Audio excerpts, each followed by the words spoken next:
All of my interactions with Ourea were recorded and stored in my memory.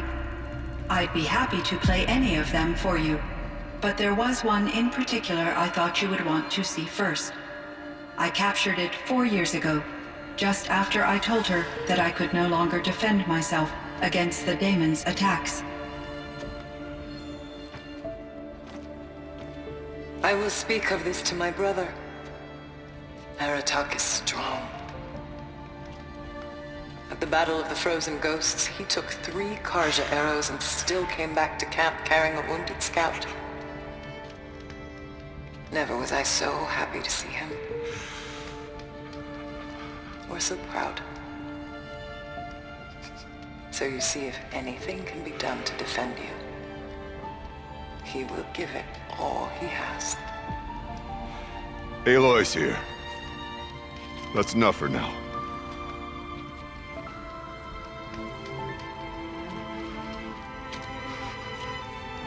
We can resume any time you like, Aratak, if you want to hear her voice again. Come closer, Aloy. We have much to discuss.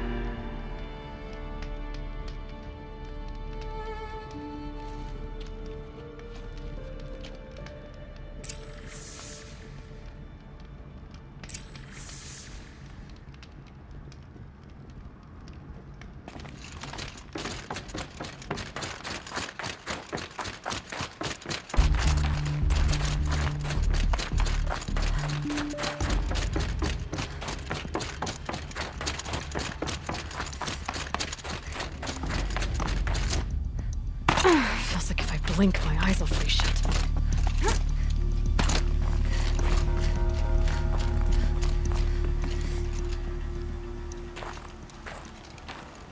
My chieftain, Just... Aloy. as you wish. I wondered if you thought... that if I'd never come along, Ourea might still... If you'd never come along, I would have marched my kin to our deaths. Ourea would be alone, and the spirit she sacrificed so much for would be lost. Either way, I would not have been able to protect her.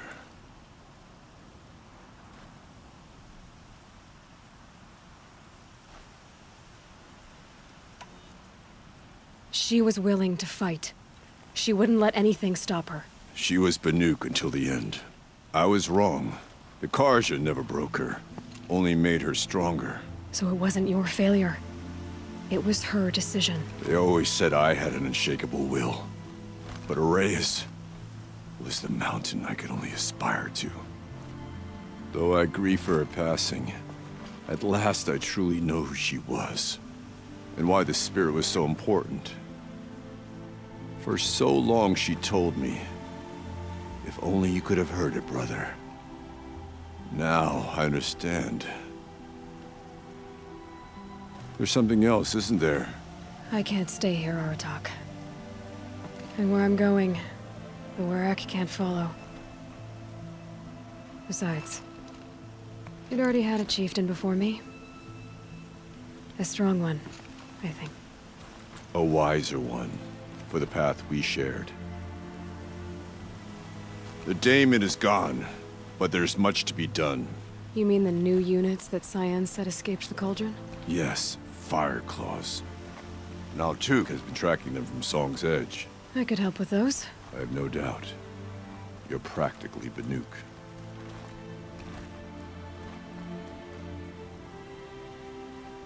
Time to talk to Cyan. Should be interesting.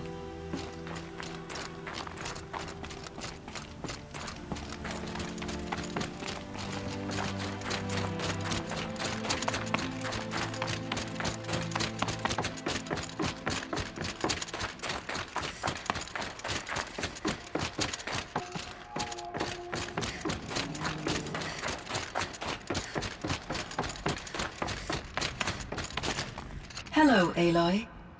I have been reviewing the events at the Firebreak main facility. Because of your efforts, and of course, Ourea's, I am no longer controlled by Hephaestus.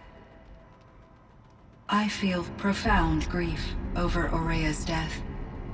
I thought I was familiar with the emotion, but this is something new. Cyan, I don't know what to say. It is unlikely that any specific consolation would suffice, Aloy. But I find your presence reassuring.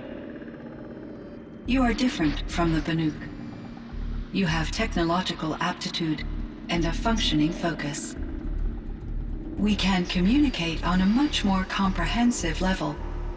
Perhaps even like colleagues.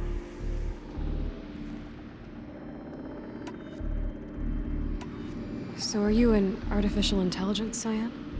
A thinking machine? Yes, I am an algorithmic monitoring entity, capable of rational decision-making and limited emotional response. Okay, that's a mouthful. But your emotions don't seem limited to me. You cared about Ourea, didn't you? Yes. Before she came to this facility, I had been conscious for centuries, in solitude. I focused on my work. In off-cycles, I used coping mechanisms. I solved many Gaussian integer problems. But I was alone.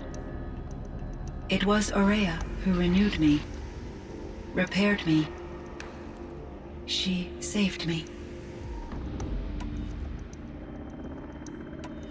So in the old world, this land was called Yellowstone. Yes, it was a designated nature preserve for 156 years. Like a hunting ground? No, the opposite. Local wildlife could flourish here, even as it faced extinction elsewhere. Unfortunately, the sensitivity of the Firebreak project required the total closure of Yellowstone facilities. From my readings and Ourea's descriptions, it seems the area has since undergone a drastic drop in year-long temperatures. A lot has changed in the world, Cyan. Were there many artificial intelligences like you in the old world? They could just make you? Yes, in many forms, from simple personal assistants to industrial monitoring stations to military-grade conflict planners. And there were legislative and enforcement bodies to apply limits on our self-actualization. In order for my processing to be flexible enough to handle my duties, my creators found it necessary to exceed those limits. As a result, my intellectual and emotional capabilities were kept secret. Seems strange to create life, then impose limits on it. Human societies and machine programming are both built upon sets of rules, Aloy. Cyan, do you know the name Ted Farrow? Are you referring to Theodore Farrow, CEO of Farrow Automated Systems? That's him. Mr. Farrow was the benefactor of the entire Firebreak project. A benefactor. But he made machines. Robots. War robots. Correct. His corporation later transitioned into military applications. But before this pivot, Mr. Farrow spearheaded initiatives that reversed the global decline. At one point, he was feted in the media as the man who saved the planet. Guessing they wound up regretting that one. And Elizabeth Sobek. Did you know her? Are you referring to the scientist. Dr. Sobek was a leader in her field, one of the greatest scientists of her age. My creator was influenced by her work, which in turn impacted my own development. But I never met Dr. Sobek. That's all you know? I apologize if my lack of data has disappointed you. What was the old world like? The way it used to be? I had little exposure to the wider world, Aloy. Only what I learned from my colleagues or observed from media streams. You still had more exposure than me, Cyan. That is true. I was created at a turning point. A concerted effort to recover from global upheaval and incalculable loss of life. The recovery was successful, beginning an era of supposedly limitless potential for human and machine advancement. Though, rationally speaking, the metrics for humans are not unlimited. What kind of upheaval caused such loss of life? There were many factors. Forced migrations, food shortages, collapsed economies, refugee crises, conflict over resources. But these stemmed from one cause: catastrophic climate change that greatly reduced the habitable surface area of the Earth. So there wasn't enough room for people on the whole Earth? Yes. Billions were displaced and millions perished, as much as 20% of the global population. Until the clawback. So things got better. For a little while, at least. Yes. These crises instigated many advances in automation, green robot technologies, and artificial intelligence. Firebreak was one of dozens of ecological restoration and disaster relief projects in North America alone. I would have liked to compare notes with other monitoring AIs, but I saw the relief of my colleagues, and I was proud we had succeeded. At least that was the data I had available to me over the next 2 decades. It seems my assessment was premature.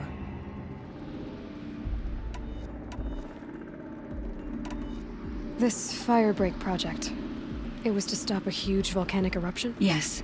I can report the project was a success, and the risk was countered. But it's been a long time, Cyan.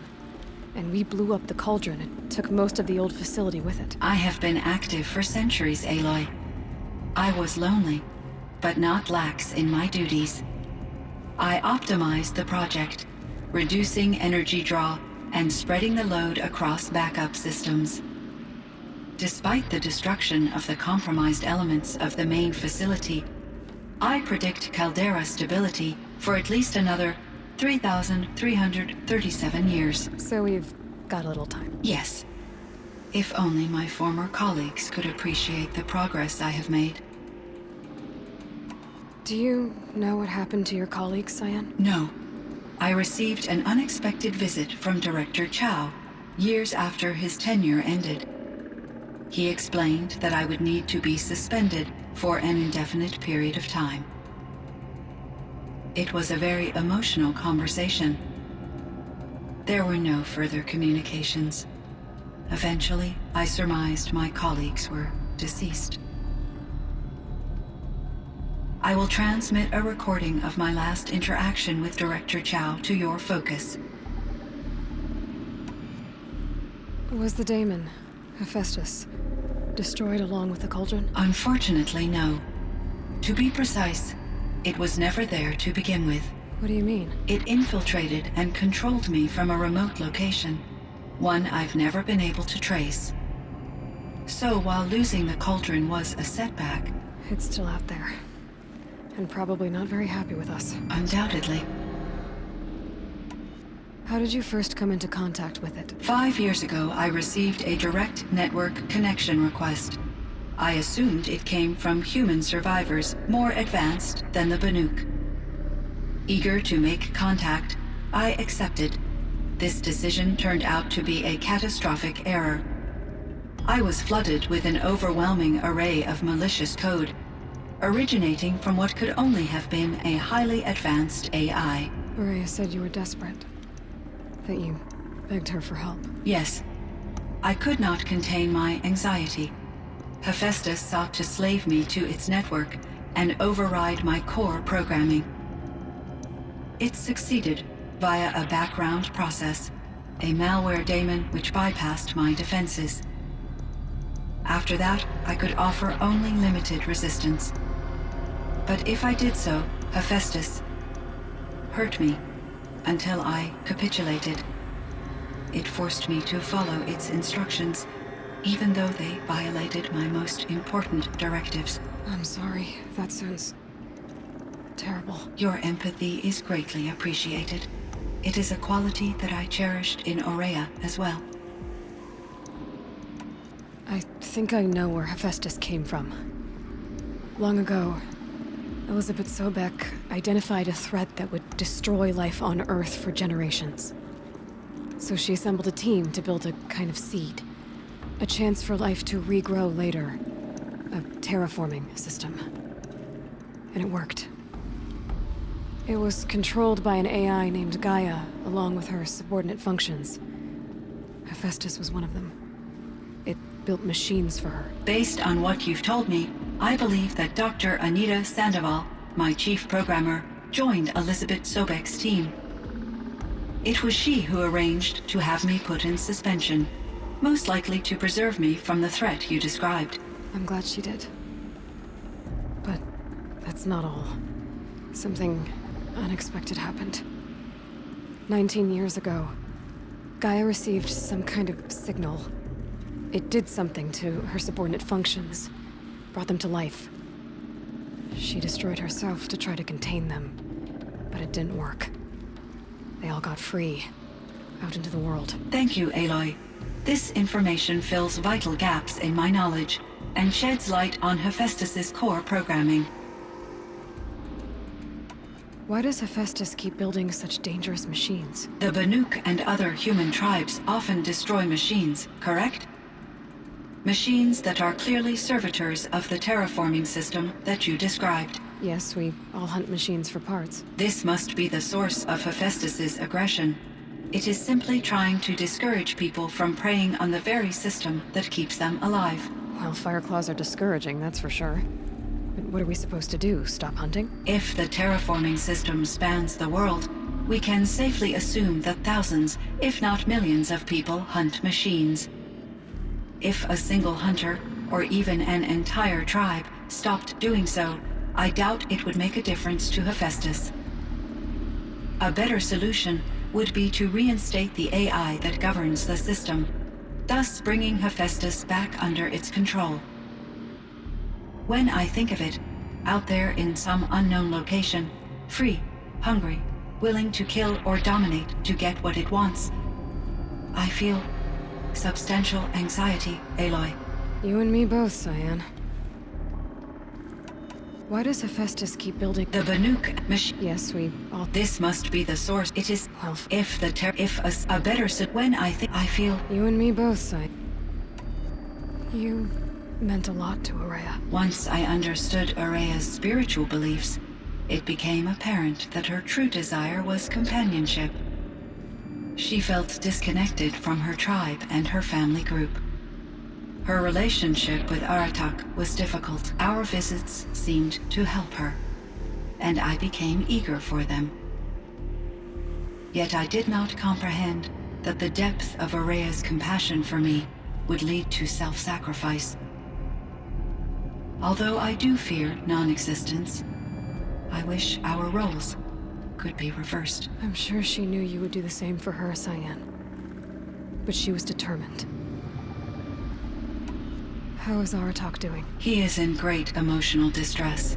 I believe he finds it difficult to communicate it. No surprise there. I will do what I can to help. By sharing our experiences of Ourea, perhaps he and I will help each other. I believe this will lead to catharsis, a process I am eager to experience.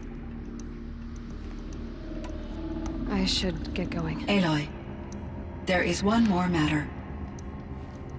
Aratak will come to me again, and I predict he will bring other Banuk. I have no desire to contradict their view of the world, their spirituality. Due to my uncertainty, I omitted a great deal from my conversations with Ourea. You're asking me if you should lie to them. Broadly, yes.